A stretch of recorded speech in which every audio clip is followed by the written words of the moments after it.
We just got done with the walkthrough for the day, so a little bit of a unique week. Obviously, extra time here, getting ready for the first game. So decided to go out and start early in the week, Tuesday, Wednesday with practice, and then pull off a little bit here physically, but have a big mental day, which was good for us. Get a head start moving into Friday, red area, and all the rest of it. So. Good opportunity for us to go out there and just kind of work on our communication, work on our mental reps, our substitution, things like that, that are going to be critically important for us, playing away this weekend. So we're just, grinding towards the weekend, really kind of status quo as far as all that's concerned. I'll announce our captains. We voted on that this morning. Jared Davis, Kennard, Diggs, Mule, Stafford, Amendola, and Decker. So I think the guys did a great job selecting captains and, teammates that they feel will help lead them and lead us and represent, us as a team as we work through every single week to try to get ready to go. So it's really kind of it. I'll take questions. Matt, you guys worked Tracy Walker into the packages last week. Obviously liked his skill set. I think he's set to make his first career start Sunday. What's the difference for a player going from a kind of a package player to a starter, just from an opposing team standpoint? And then what has he done over the last year to kind of put the trust in you guys that he can kind of handle that role? Yeah. It's interesting. I think, till you kind of mentioned that, I really don't, I don't think of that stuff that way sometimes. I guess the whole starter thing for me, Tracy last year was critically important in a lot of the packages that we played. So he was out there as part of the first unit in those packages. So to me, those are starting type groups. I think we only have so many guys on the roster, and it's the same last year. I thought he did a good job of kind of continually growing throughout the entire season and improving his play and showing consistency with that. And then really through the offseason, I thought he picked right up where he left off. He kind of just dove right back into it. Didn't really take much of a break in the offseason, improved his communication, his overall understanding of the defense. And I think what he's done from the spring through training camp has really showed his multiplicity as a player. There's a couple different things that we've done with him through camp and moved him into some different positions and asked him to do some things that we didn't ask him to do last year. And he actually, so far did a really good job of those. So for us, it's just kind of the next step in his progression of being a player. And, certainly I think those guys around him in the back end have helped him, along with the communication with the linebackers and just being around each other for, a full year coming through that process. I think that really helped him, from year one to year two. We'll see, obviously, as we get going. Carry on Johnson. What are you looking for him in his second year? You talked about the transition. Things get a little tougher because they get tape on you. Yeah. He also has experience too. What's the balance there? What are you looking for from him? Yeah, I think that'll be, it'll be a big challenge for him this year. I think we talked a lot about this too, maybe last year with Kenny, the same situation. I think Carry-On's going to see different things from a front standpoint, different things from coverage and the rest of it and how they play when he's out there. Part of that last year too was people trying to figure him out for the first half of the year and not really knowing much about him. And there's obviously a lot of tape and a lot of film out there for defensive coordinators to study. So I think it's going to be a challenging year. I think it's going to be really difficult. I think a lot of teams are going to obviously, do things to try to take him away from that standpoint, and we're going to have to adjust and keep pushing forward. But, it's a big year. It's a big jump. We go from year one to year two, and he's still got a lot to learn. He's got a lot to grow from that standpoint. But he's working hard every single day. He's great as far as that's concerned. He's the same guy every day, works extremely hard in the building to understand what are those next steps that he has to take, and hopefully he can do that when we get out in the field. How closely did you follow Kyler Murray and his decision-making process to make the jump to the NFL, and how much did you watch him in college, maybe even before he made that decision? I actually probably did not watch him at all in college before it was getting ready for the draft, and you're going through the draft process, and at that point you're taking a look at especially quarterbacks.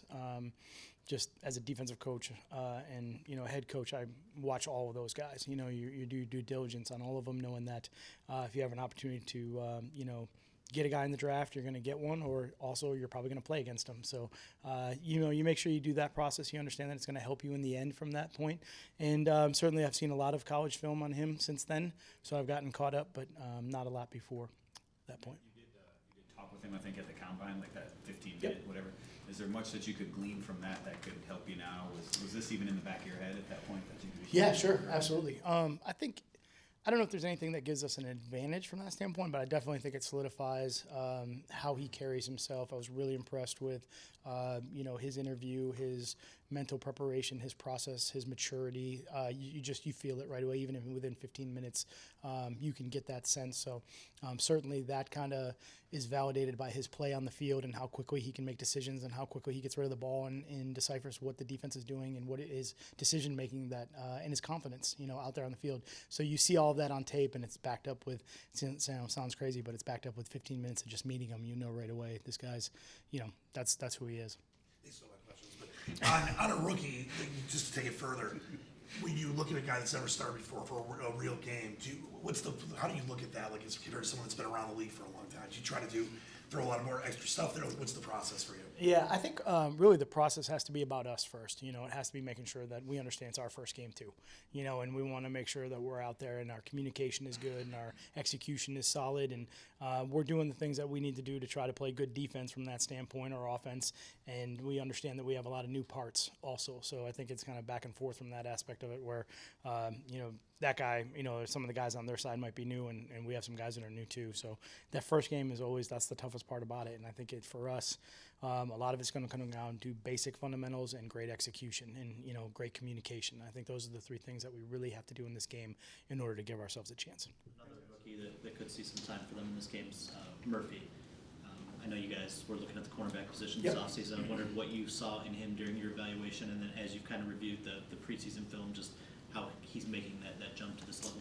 Yeah, and I think, Vance has done a really good job of coaching him too. I think you can see the improvement in his technique and his play and a much more aggressive man-to-man style, that they'll play in those things. I think he's more patient now through the preseason than what I saw in college.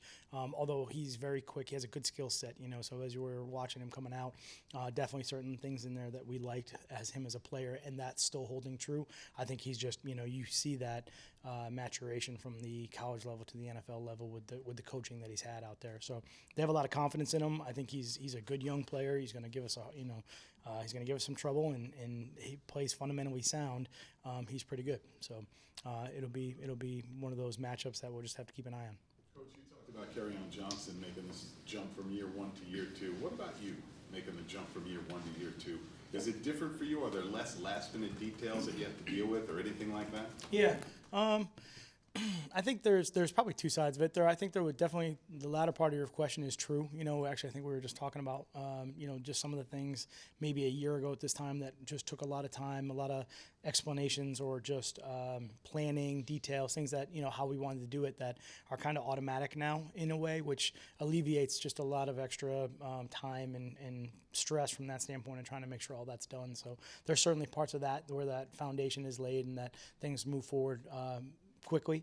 I would say for me, my biggest thing is just trying to be very self-aware here in my second year and trying to improve those things that, as I reflected in the offseason, that I thought weren't very good, that I need to improve on, both, for me personally and then also as the team, as the team goes from that standpoint. So I think there's different challenges that come up the second year that, obviously there will be new. I think every year is like that, though, in the NFL. I think there's something new that comes up no matter what. And it's just, you got to deal with them, move on, and hopefully make good decisions and go forward. But certainly there's, even just going back to like training camp, some of the setup of training camp and just making sure that, with the fields changing and the different things that we had, in those situations like that, I didn't even have to spend any time on that stuff this year, which was great. Frees up for other things. What's your sense of what the team can be this year compared to last year? Like, do you have a different? Yeah.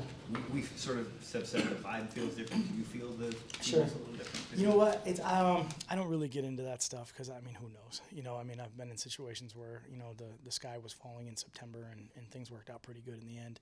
I've been in situations where it looked pretty good in September and it didn't work out in the end. So for us, the NFL, it's a roller coaster, and it's just about trying to be as consistent as possible going through that so that we can try to improve as we go. So, we'll see. We got a huge challenge in front of us, but it's one of 16 games that we have to play, and we got to just do everything we can to try to, go out and perform well this weekend. And then when it's over, we're gonna have to turn the page and go out and try to do it again. And that's the challenge of what this league is about, and that's the fun part.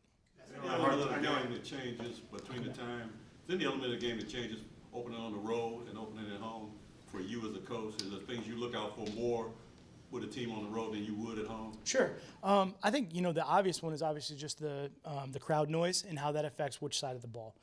Certainly on offense, playing on the road and having to deal with noise and communication, and when execution, is critical on the offensive side of the ball, and you can't communicate some of those things that that they need to in those situations, that it's much more difficult. I think defensively, obviously playing at home last year, you love the crowd noise, you love that energy, that excitement. You put the pressure on their offense. I think the offense feels more of it from a communication standpoint. Defenses too, they need to be able to communicate, but for the most part, I think the offense is a lot more intricate from that standpoint. So I think that's a little bit different.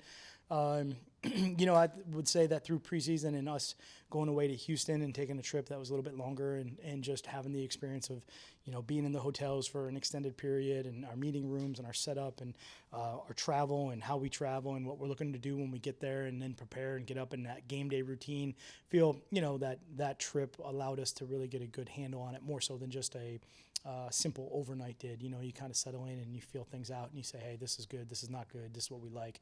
So, we'll try to do that when we travel this weekend too.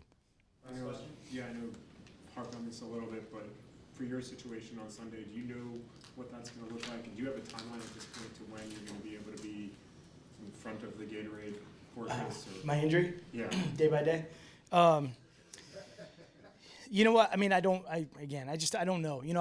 Like I told you guys before, I started walking, which was good, and the crutches and all that stuff. I don't know what it's going to feel like to stand for 3 hours. I just don't know, so we'll see. Probably have everything set up just in case I gotta move around. So are you going to try? I don't know. We'll see. We'll find out on Sunday. We'll find out. See, maybe I don't feel so good flying. We'll find out. But I mean, as soon as I can get out there, trust me. I mean, I think you know me. I'm going to try to get out in front as fast as I can. But I got to be safe too. I don't want to do something that's going to hurt me or another player or somebody else if I can't move or get out of the way. I don't want to. I don't want to do that. I got to be smart. Okay. I appreciate it. Thanks.